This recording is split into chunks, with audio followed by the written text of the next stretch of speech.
llama Omar Rincón. Y él me dice, en las charlas cuando vamos juntos, él dice, no, esta, la del periodismo lento, él fue el que me hizo caer en cuenta del periodismo lento. Como todo es despacio. Estas son notas de las entrevistas y estas son 1000 versiones. 1, 2, 3, 4, 5, 6 y puede haber 7, 8, 9 versiones.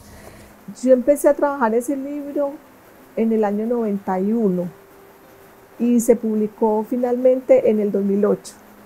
O sea que es mucho tiempo de espera, pues de trabajo y de espera. Ella deja que eso se destile a través de ella y que su capacidad de interiorizar algo hace que ella sepa si eso va a salir ya o no va a salir ya. La riqueza de Patricia es el periodismo. Si tiene tiempo para rumiar, rerumiar, repensar, soñar y desatar toda esa fuerza interior en un poema que se llama una crónica, una noticia bien escrita, analítica, un reportaje maravilloso. Si Patricia llegó a eso, está en el Olimpo, ya que Zeus se encargue de ella.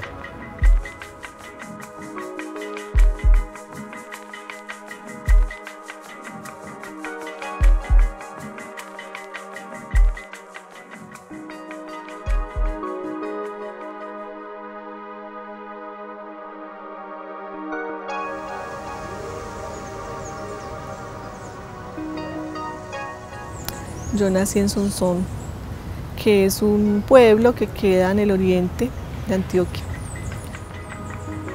Nosotros nos contaban que Sonsón era pues como una repetición, un sonsonete, un son, que venía de las matas de maíz, de las plantas de maíz con el viento.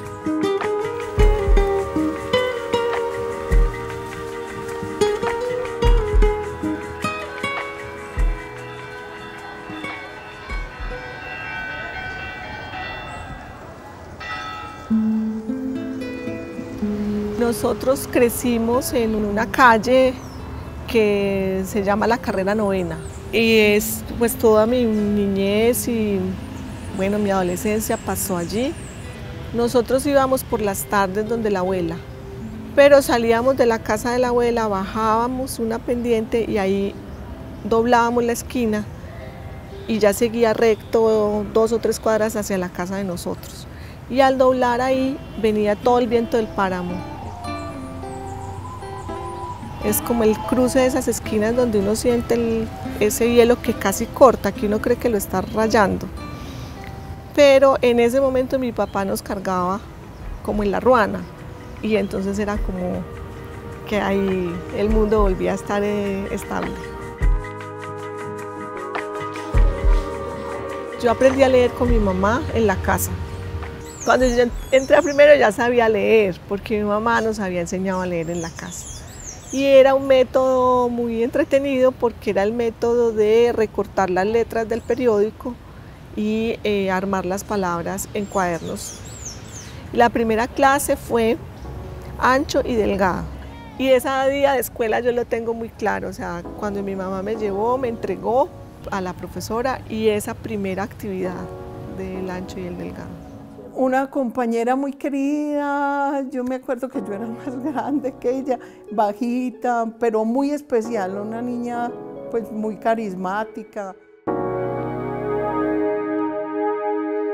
Yo entré muy chiquita a la secundaria de 10 años, entonces yo era la más chiquita y había una diferencia muy grande, mientras que las demás tenían 13 y yo tenía 10, entonces era una diferencia que en ese momento era muy grande. Creo que acá estamos todos, no falta ninguno. En el 84, Gloria Patricia era una niña muy responsable, respetuosa, cumplidora del deber, una de mis mejores compañeras. Tuvimos unas clases de historia, un profesor de historia que fue muy importante porque él acababa de estudiar, yo no sé si en la Universidad Nacional o en cuál, y él llegó y lo que proponía en el curso era una historia muy distinta a la que regularmente se enseñaba.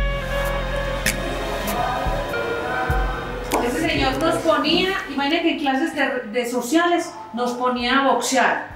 Traía guantes y nos ponía a boxear en clases de social. Entonces no había historia de Colombia en el sentido de fechas y héroes y eso, sino que él yo creo que nos puso más en una cosa de América Latina, que para nosotros eso no era tan claro. Y yo creo que ese curso en especial fue muy importante para mí, porque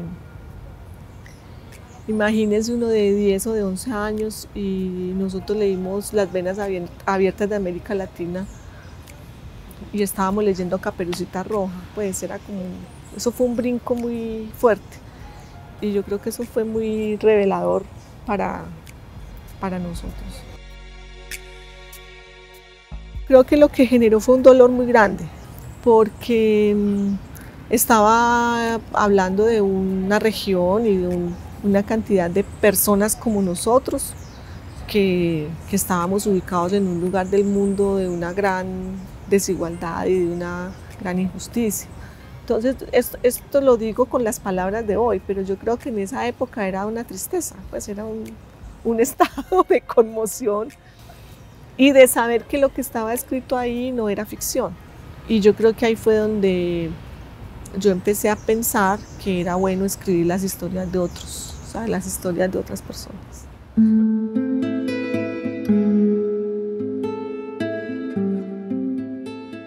Esta fue la despedida del colegio. Y por acá está Patri. 1984, se graduó el 8 de diciembre del 84 y vean, aquí está. Nieto, Gloria Patricia.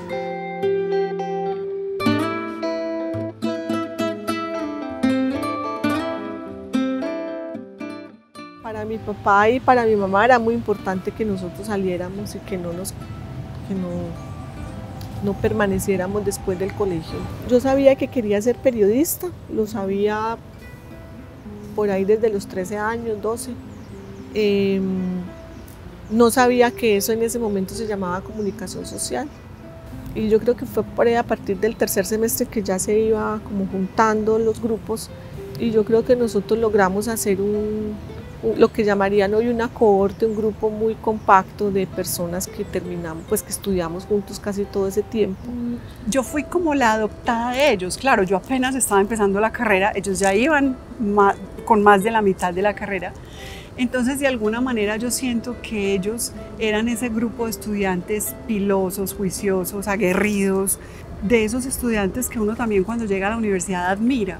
Me acogieron también en un proyecto en el que trabajamos muy bonito, de eso tenemos ejemplares de un periódico universitario que hicimos pues con este grupito de ellos que se llamó Utópicos. Yo encontré esto fue un periódico que nosotros hicimos cuando estudiábamos. Yo encontré los 3 únicos números que hicimos. Y desde ahí la admiración y la comprensión y empezar a entender que Patricia, como muchos otros del grupo, pero de manera muy especial Patri, también por ser mujer y por todo lo que empezamos a compartir juntas, fue como un regalo de la vida, en todo, porque además era un modelo de persona, de amiga, de profesional. Yo me acuerdo mucho de ella, me acuerdo mucho porque no hablaba, porque era en silencio y uno se da cuenta quién lo está escuchando. Una de las cualidades más grandes que le veo a Patricia como periodista es la escucha. Ella, ante todo, sabe escuchar. Entonces, en el área de periodismo de la universidad encontramos a Juan José Hoyos, que era un profesor, que era un reportero muy importante del tiempo. Juan José nos mostró la manera de conectar la literatura con el periodismo.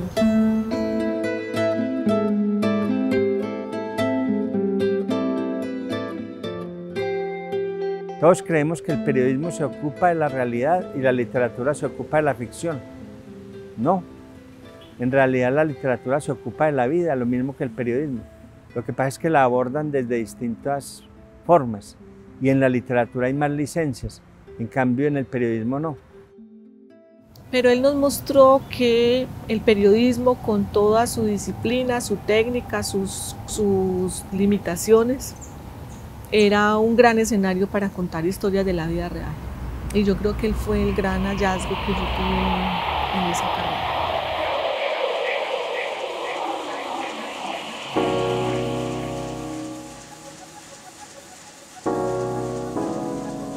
Yo me fui a hacer la práctica al periódico El Mundo, que en ese momento era un periódico con mucha vitalidad.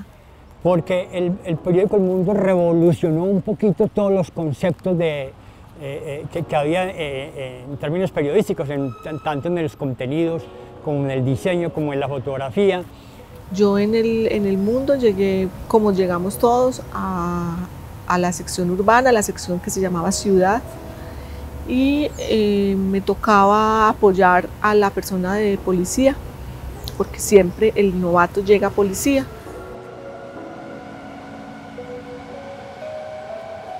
Yo a Patricia tuve la oportunidad, creo, de tenerla a ella como compañera o referenciarla en la Universidad de Antioquia y más adelante tenerla como compañera ya en el periódico El Mundo. Y obviamente llegaba una niña nueva al periodismo, eso causaba de alguna manera un asombro, porque normalmente en esa época había como cierto machismo en las salas de redacción. Entonces El Mundo, yo creo que para mí fue el curso que no tuve en la universidad, que era conocer a Medellín, pero ahí sí de verdad, en unas facetas muy tenebrosas. Era el año 90, cuando yo llegué, finales del 90. Y a principios del año 91, en febrero, el cartel de Medellín detonó la bomba de la Macarena.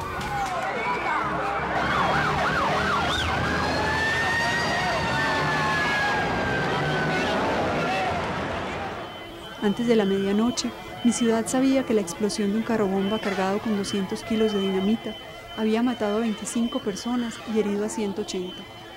El siguiente fue un amanecer de llanto, de sirenas.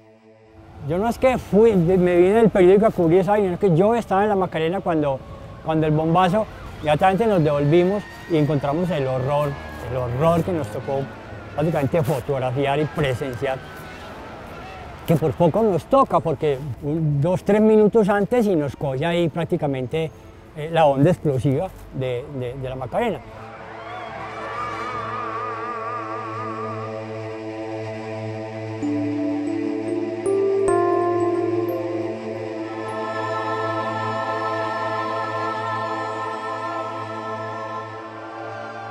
Recuerdo el testimonio de un indigente, un habitante de calle, que me contaba que él estaba al frente del lugar cuando sonó la bomba y él quedó aturdido.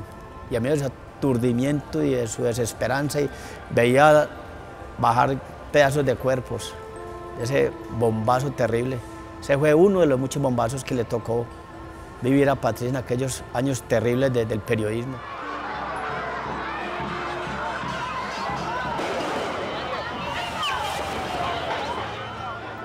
Todavía tengo en la memoria la imagen ceniza de las latas retorcidas, el humo oscuro saliendo de Reno 9 convertido en bomba, los rostros desencajados, las llamadas de auxilio, las trompetas en la hierba y al lado sus dueños, Bertulfo Rincón y Absalón Alzati, muertos. Y yo digo que ese fue mi bautizo de fuego. Yo tenía, ¿qué?, 21 años, sin entrenamiento alguno, una cantidad de periodistas como yo tirados a la calle a cubrir eso. Entonces yo fui allí a la Macarena al otro día, no el día de la bomba, sino al día siguiente, y me encontré una mano. Pues nos encontramos una mano.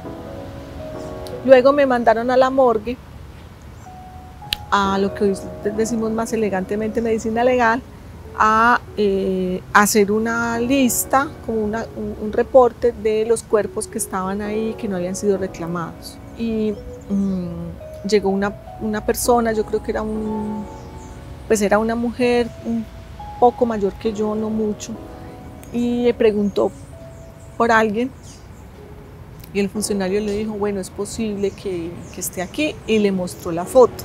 Entonces la persona dijo, yo creo que sí es. Entonces ella me miró y me dijo, usted me acompaña. Recuerdo que era de gancho, ella me tomó el brazo y entramos. La sombra en la que te perdiste, Lucho. El teléfono no se cansó de sonar y Martica de decir que su hermano no andaba por el barrio. Esa fue la música del domingo que se convirtió en un timbre de premonición. Otra vez al mediodía y de nuevo por la noche. Ustedes deberían buscar a Lucho porque es muy raro que no aparezca. Y lo que pasa es que a la novia ya la encontraron muerta. El olor de los químicos le saturó los pulmones y le revolvió las entrañas. El empleado de medicina legal no le mostró el camino porque ella parecía conocerlo a la perfección. Caminó menudito sobre las baldosas encharcadas, apoyada en el hombro de su prima. Ambas se desgarraron de terror. Ese fue el primer muerto que yo vi en mi vida. Sí, pero... La prima era yo. Yo me fui al periódico y yo llegué muy triste, pues como muy descompuesta, y el jefe de redacción le dijo a un reportero un poco mayor, que hoy es editor en El Colombiano, que hablara conmigo. Entonces me llevó al centro de documentación y más o menos lo que me dijo fue algo muy simple, como esto es así, esta es el primero de muchos y usted está a tiempo porque usted está muy chiquita, usted está haciendo la práctica, lo toma o lo deja, y se fue y me dejó ahí. O sea, no hubo ninguna consolación ni un abracito, nada así duro. El periodismo se lleva adentro, o sea, en el alma, y cuando el alma es parte del periodismo, eso no la arrebata a nadie. Yo en El Mundo escribí muchísimo, yo creo que yo escribía 2 páginas al día, y escribía el sábado y escribía el domingo. O sea, eso fue un tiempo que eran crónicas cortas, pero escribir 2 páginas al día, yo creo que hoy yo no sería capaz de hacerlo, ¿cierto? Porque... Y de ahí me fui a una revista en el Poblado, o sea, en el otro lado, que se llamó la revista La Hoja de Medellín. Esto es en La Hoja, se publicaba una vez al mes, entonces uno escribía un artículo en el mes. Yo sabía que ella en la redacción del Mundo tenía un lugar destacado, pero yo creo que la afinidad que ella sintió hacia La Hoja es que ella vio un periodismo que se podía hacer a fuego lento. Entonces eso a ella le llamó mucho la atención porque ese periodismo diario es un periodismo a destajo, donde escoger los temas o hacer las cosas más despacio es muy difícil. Entonces uno podría decir, El Mundo fue el trabajo callejero, La Hoja fue la escritura, fue venga. Usted lo sabe hacer y usted se consigue las historias, pero hay que pulir esto. Y esto hay que trabajarlo renglón por renglón. Y hay que demorarse un mes haciendo 2 páginas y no haciendo 2 páginas en un día. Y ella quiso hacer una cosa para la cual ella es muy, muy buena. Se iba a un pueblo que estaba en ese momento azotado por una epidemia de tristeza. Una tristeza que incluso inducía como al suicidio. En 30 días, 9 personas se quitaron la vida en Guarne y 13 más fallaron en su intento. Cuando el sol rompió la neblina de Guarne, ya todo el pueblo sabía el cuento. El fiscal local abría el proceso número 1000 para investigar la muerte. Los hombres gastaban sus minutos en inútiles conversaciones para recordar los nombres de las 4 mujeres que decidieron morir juntas en el Alto de la Virgen hace varios años. Los jóvenes comenzaron la mañana recordando al muchacho que se colgó de una cruz para ver a Dios. Yo no sé si fueron 4 años, si fueron 5 años o cuánto fue, pero a mí me parece que Patricia estuvo siempre en La Hoja, que fueron 16 años de La Hoja.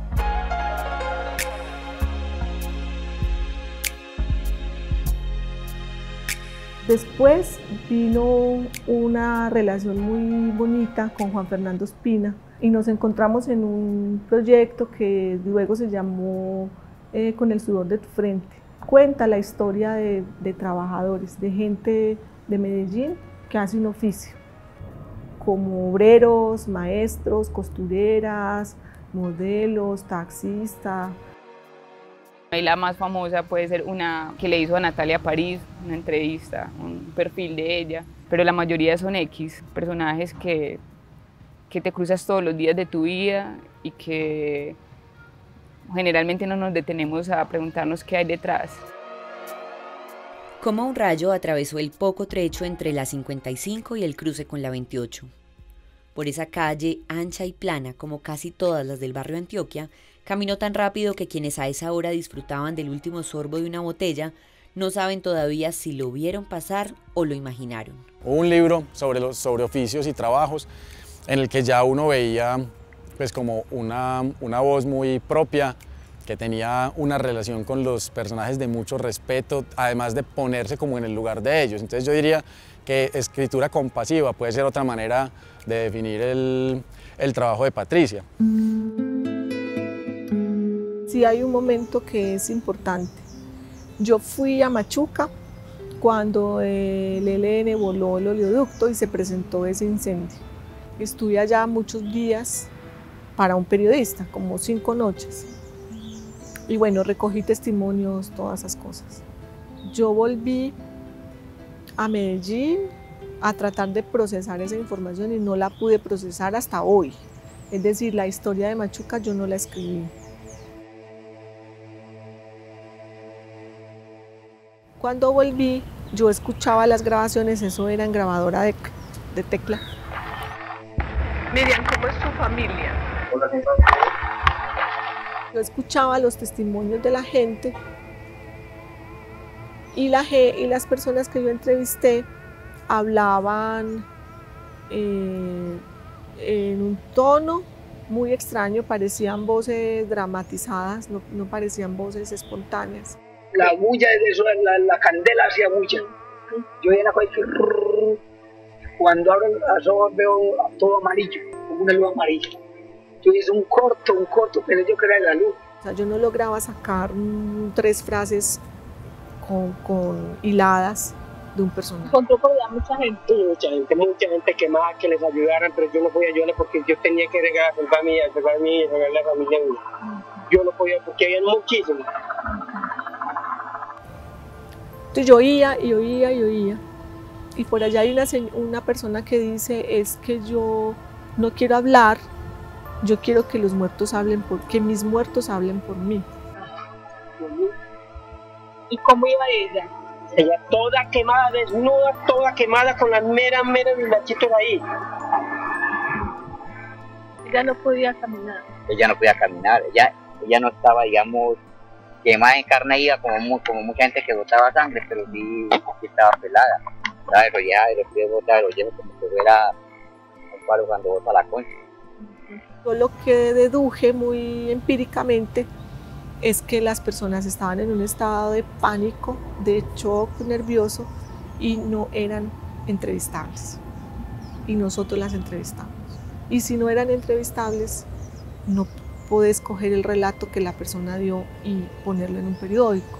Ese fracaso fue como una epifanía que uno podría decir en sentido negativo, porque bueno, no pudiste hacer lo que te tocaba hacer y un llamado de atención y un deslumbramiento frente a la incapacidad propia, porque uno cree que todo lo puede, que todo es capaz de hacerlo y resulta que frente a eso yo no fui capaz.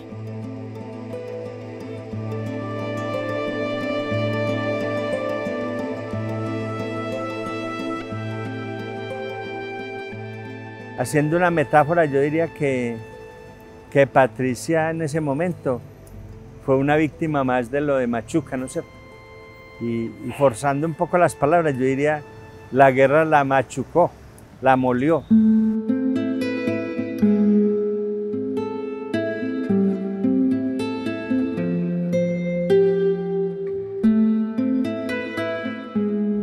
Se me ocurrió o pensé que sería interesante saber cómo las personas que han sobrevivido a estos hechos tan horrorosos, pueden contar por sí mismas sus historias. Y quise hacer un proceso de escritura en el que fueran ellos quienes directamente escribieran su relato y que yo como periodista lo que hiciera ahí fuera una especie de acompañamiento, de motivación, de apoyo, de que ellos sintieran que había una compañía para hacer ese trabajo.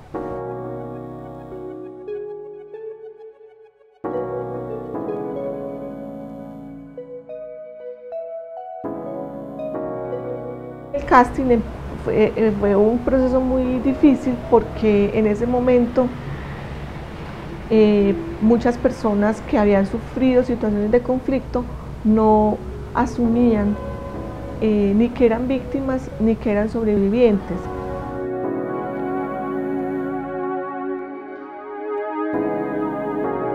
Un grupo de amigas del pueblo que también se desplazaron en esos días, en esa semana, nos dijeron que teníamos que declarar el desplazamiento. Entonces fuimos a la Defensoría del Pueblo, fuimos a Derechos Humanos. La ley de víctimas no estaba todavía en proceso de elaboración, no era una palabra que se aceptara en muchas poblaciones, no se entendía que eso tenía una dimensión moral y una dimensión legal y que reconocer esa situación de haber sido vulnerado y de haber sido ofendido, de haber sido victimizado, le daba a quienes lo sufrieron un estatus distinto en la sociedad.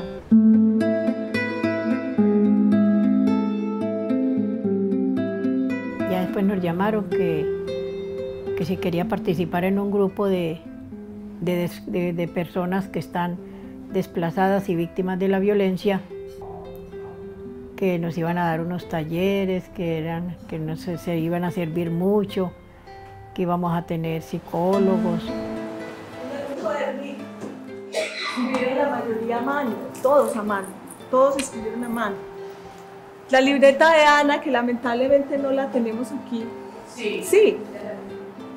Vos la tenés. Es una libreta muy especial porque cada uno de nosotros tiene unas huellas y unos rasgos particulares para escribir. Lo que teníamos nosotros que hacer era como ir a buscarlos un poco, como ir a contarles de este proyecto, una experiencia que para ellos era nueva, y de convencerlos, esto para qué nos va a servir. Más que el objetivo de un libro, el objetivo era un proceso en el que las personas pudieran de alguna manera contar su historia y sin muchas exigencias, digamos que en el tipo de escritura, más bien liberar como esa capacidad de escritura de las personas para contar esas cosas que tenían allá trancadas, atascadas, que no las dejaban vivir, que necesitaban superar para poder seguir. Recuerdo mucho que Patricia en el primer taller acompañaba al grupo de mujeres. Después de que hicimos los talleres colectivos, ella se iba a las casas de ellas a revisar los textos, se tomaban el algo, hablaban de cosas de la vida. Aquí nací y aquí me voy a morir. Ya nos presentaron a Patricia, ya ella vino directamente hasta acá. Cuando Patricia vino acá, la casa era totalmente distinta. Yo digo que Patricia viniendo en este momento, ella no distingue la casa. Patricia Nieto estaba ahí, ella apareció cuando ya fuimos a escribir este libro. Y este es mi libro, que se llama 3 sucesos amargos, vea. Este libro narra la historia de una familia humilde, llena de sueños e ilusiones. Aquí están todos mis hijos, estaban chiquitos. Es el mayor que me mataron, aquí tenía como 12 años. Estando todavía en el pueblo, el jefe de los paracos dijo que ese monito le caía muy mal. Cuando oí esos rumores, mi corazón se hinchó de dolor y mi alma se llenó de amargura. Eso es algo muy horrible. Un desplazamiento, no se lo deseo a nadie. Donde uno deja a su familia, a sus hijos, no, todo. Un hijo en el cementerio, todo. Eso es muy, muy espantoso.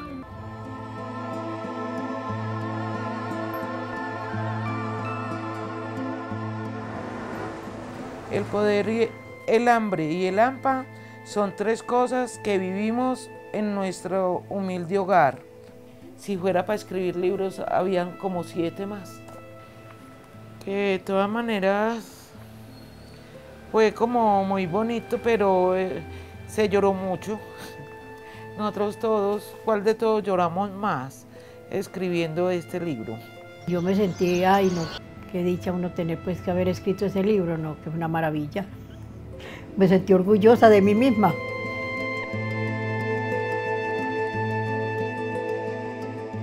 Yo creo que lo que significó ese momento para mí, ese brinco, ese arco, no solo de tiempo, sino de mucho pensamiento entre Machuca y Jamás olvidaré tu nombre,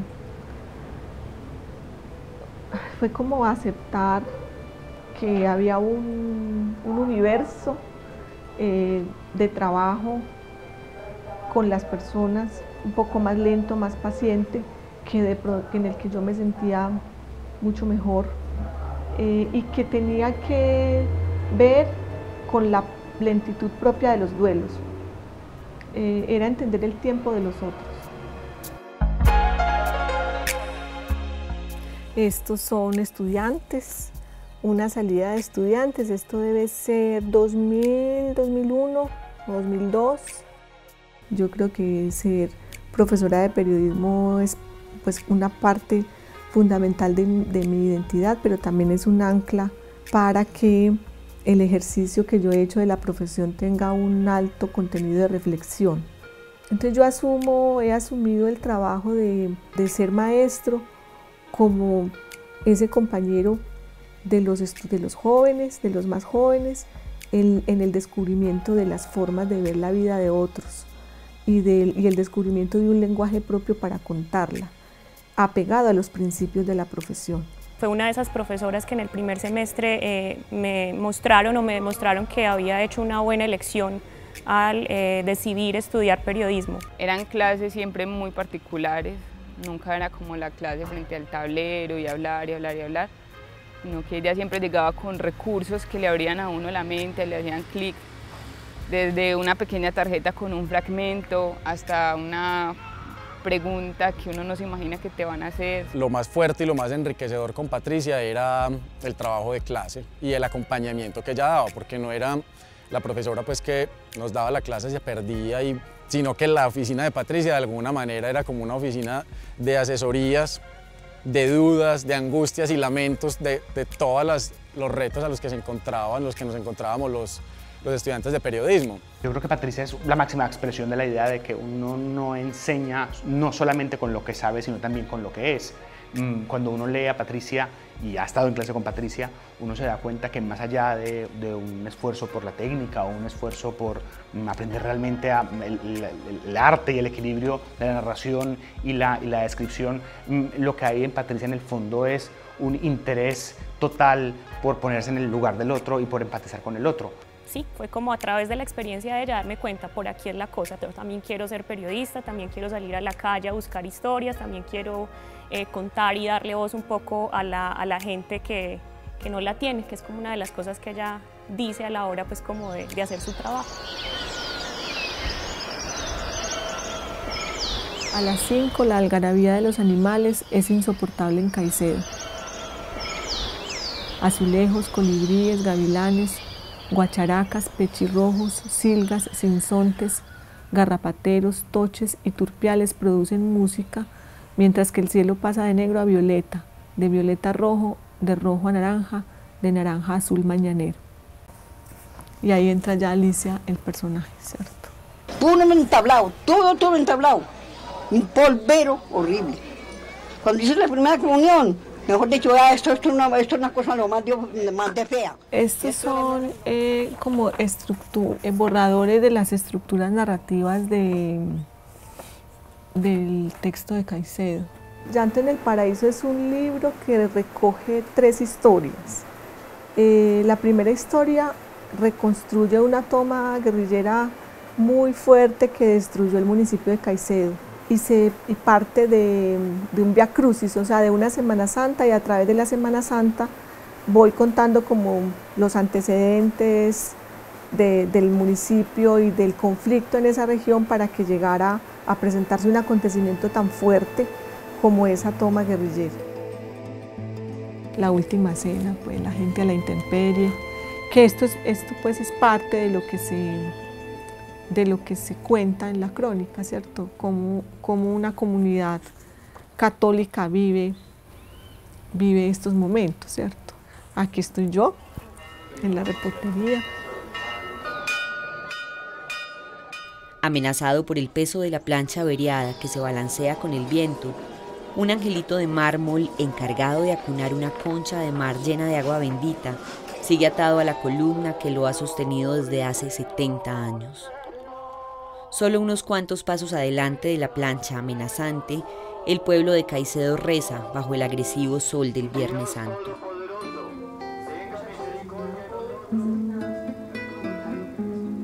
Nosotros yo creo que no nos ha gustado nada fácil, en la medida en que no es que nos queramos complicar la vida, sino que sabemos que, que la vida fácil no te va a dar la información que vos requerís, ¿cierto? Creo que es más o menos 2003 o 2004, hemos estado juntas haciendo un trabajo independiente, un trabajo que no nos pagan, que no vendemos, que no está, pues digamos, dirigido de afuera y que no solo nos acercó y nos ha acercado a temas difíciles, a temas muy complicados, sino que también nos ha acercado como cronista, fotógrafo y como amigas. Al final de todo esto, eso es lo que somos, muy buenas amigas.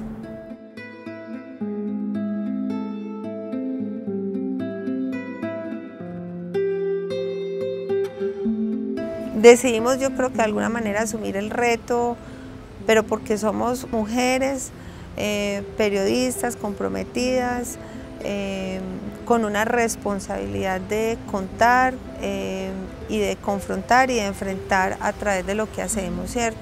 Hubo un trabajo que a nosotras nos convocó por un interés de ambas, un interés profesional, que es la búsqueda de las personas desaparecidas. Y en ese interés de buscar personajes que nos permitieran, a través de su trabajo cotidiano en la búsqueda de los desaparecidos, contar la ausencia y contar la desaparición, coincidimos en escoger unos casos, buscar esos casos, investigarlos. Porque ahí nos resuelve un problema de si contamos las dos historias de lo forense aparte o si contamos las historias de las búsquedas y de las víctimas en una. Y yo creo que pues para nosotros no podemos delegar las dos cosas. La inquietud fue eso, o sea, ¿cómo esta familia puede tener este cuerpo? Entonces empezamos a hacer un seguimiento forense, pero en el camino nos encontramos que lo importante de la historia era quiénes habían detrás de ese cuerpo, que era la familia. La historia de familia, y nos conmovió mucho porque es que realmente es un drama muy grande, porque es que no es solo la ruptura familiar, sino la ruptura social. Romelia Muriel se ha refugiado en una apacible soledad. A ese lugar, que es casa y estado espiritual, ha llegado después de un largo trasegar. Un par de zapatos desconchados y 10 carpetas de cartón deshechas por el ir y venir son los restos materiales de su esfuerzo. Los otros, los que están metidos dentro de su cuerpo, salen en forma de palabras suaves y lentas. Romelia es madre de 9 hijos y ha perdido a 2. Con ella entablamos una relación también como de amistad, como de familia, de muchos años. Entonces a Romelia la acompañamos inclusive al entierro de los hijos, estuvimos en el entierro de los hijos y se volvió pues una amiga, ¿cierto? Pues como de la familia. La inmersión, que es la técnica, la metodología del periodismo, dice hay que estar donde está él, hay que comer donde come él, hay que dormir donde duerme él, hay que escuchar la radio que él escucha, hay que arrullar a su bebé, hay que ir a su cementerio, hay que asistir a su boda, hay que ir a su procesión, hay que celebrar lo que él celebra. Eso solo se hace en el escenario donde el personaje despliega con mayor generosidad su personalidad.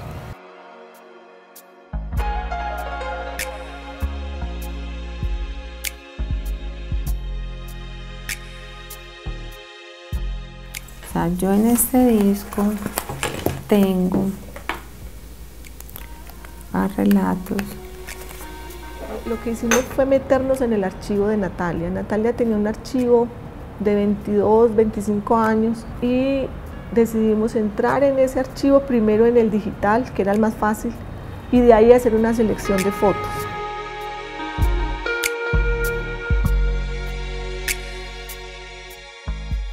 Machuca, 18 de octubre de 1998. Pese a los 38 grados que soporta, marcha. Y allí vas tú, Cirineo, estropeado por el espanto. No cierras los ojos desde ayer, cuando presenciaste lo insoportable al alma humana. Tampoco has bebido porque no sientes la sed que seca de adentro hacia afuera. Caminas apenas, llevando al hombro a un muerto que no sabes quién es. Lo que logramos hacer fue invisibilizarnos nosotras para visibilizar nuestro trabajo, porque eso ha sido algo importante del trabajo de Patricia, que hemos compartido las dos. Aquí para nosotras no, y para ella no es importante el nombre ni quién es quien lo hace, sino el otro y el relato. Entonces yo creo que eso es lo que ha hecho también que ella y yo podamos trabajar juntas.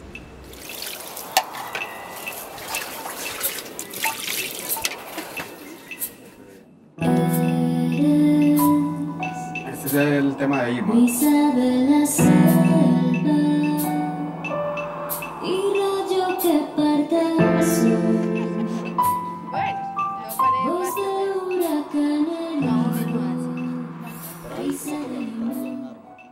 Yo escribo historias cortas que han permitido que los creadores de la música las vuelvan canciones. Gota de cielo enfurecido y pluma de halcón. Por ejemplo, en el caso de los audiovisuales, ella los tenía ya muy elaborados los personajes, porque obviamente ella hizo parte también pues, de todo ese proceso de preproducción. Lo que yo también buscaba es respetar mucho el texto y buscarle la musicalidad dentro de la misma literatura que ella maneja, ¿cierto? Ella tiene una forma de escribir muy bonita y tiene también su ritmo, y es como tratar de encontrarle ese ritmo, esa musicalidad. Yo digo que son las mismas historias, solo que más corticas, y que están como alimentadas por la virtuosidad de los músicos que las vuelven música, pero porque yo no soy música, no sé de música, no podría escribir en un pentagrama ninguna historia. Entonces yo las escribo en letras y ellos las vuelven canciones.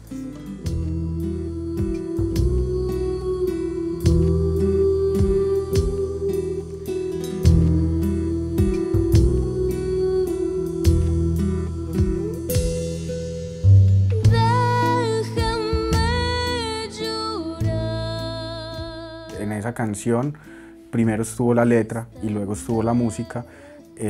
La letra es impresionante, ¿cierto? Pues también como que eso nos exigía darle como un estatus y una solemnidad también a lo musical y darle como un impacto, y creo que la canción quedó pues como muy bonita.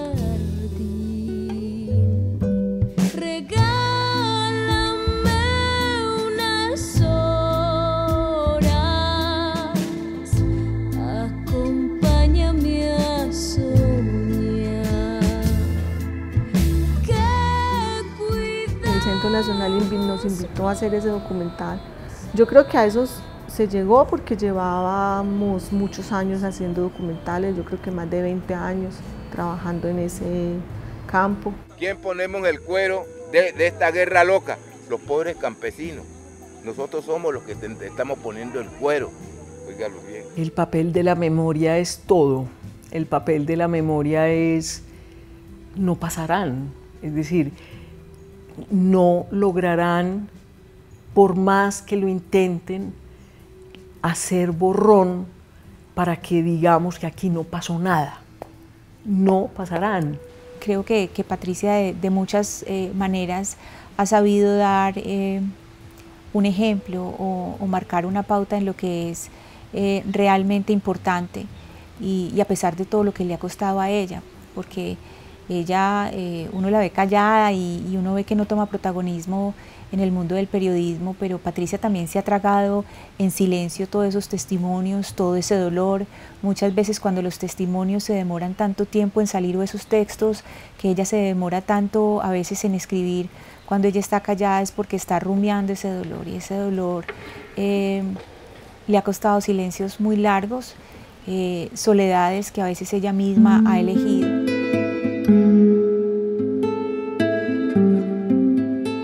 Las grandes historias dejan una cosa que se llama como la catarsis, o sea, el poder convertir el dolor en un sentimiento colectivo, en un sentimiento incluso que nos acerca más a la comprensión, a la solidaridad, a abrazarnos en el dolor, que a vengarnos, que a llenarnos de odio.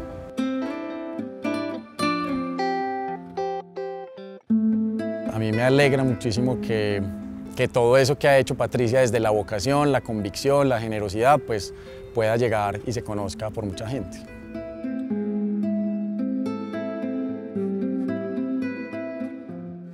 Creo que independiente que sea periodista y que sea muy buena en lo que hace, son como esos seres humanos que uno agradece que existen, ¿cierto?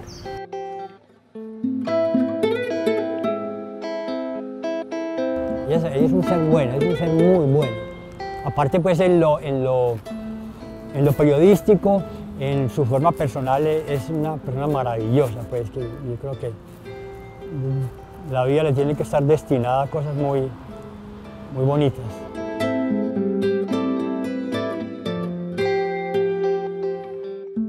Ahí estoy tomando las palabras de mi hija, que en estos días me dijo algo así: mamá, es que Patricia todo lo que hace es emprender proyectos nobles. Y yo creo que la nobleza es un adjetivo que describe muy bien a Patricia.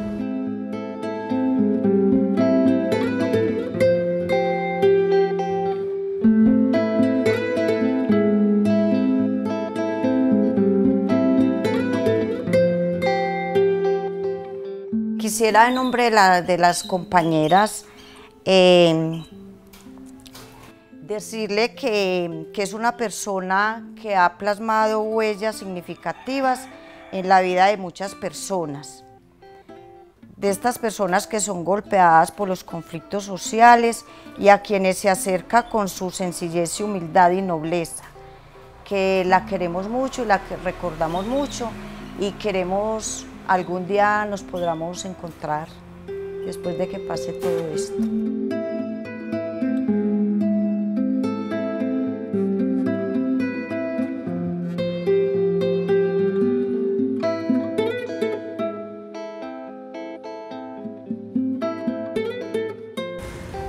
No, Patricia es un documental de principio a fin, desde que inició su trabajo en la universidad. Luego se mete a los medios, comprende lo duro que es este oficio dentro de los medios, huye de los medios y sigue haciendo periodismo en lo que ella sabe hacer.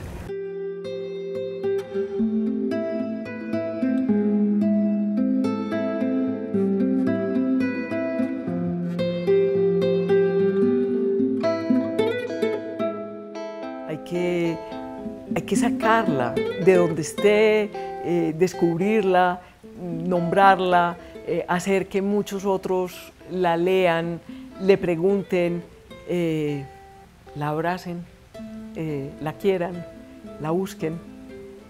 Patricia se lo merece todo. Creo que ese trabajo a mí me hace bien que terminarlo, que también me dignifica a mí en un oficio que yo escogí. Esa es una razón. Y la otra yo creo que es un poco más ética, y tiene que ver con que, por un lado, yo pienso que esas historias hay que contarlas, no hay que silenciarlas, y que hay que contarlas de la manera más bella posible, para que puedan servir de luz y no de oscuridad.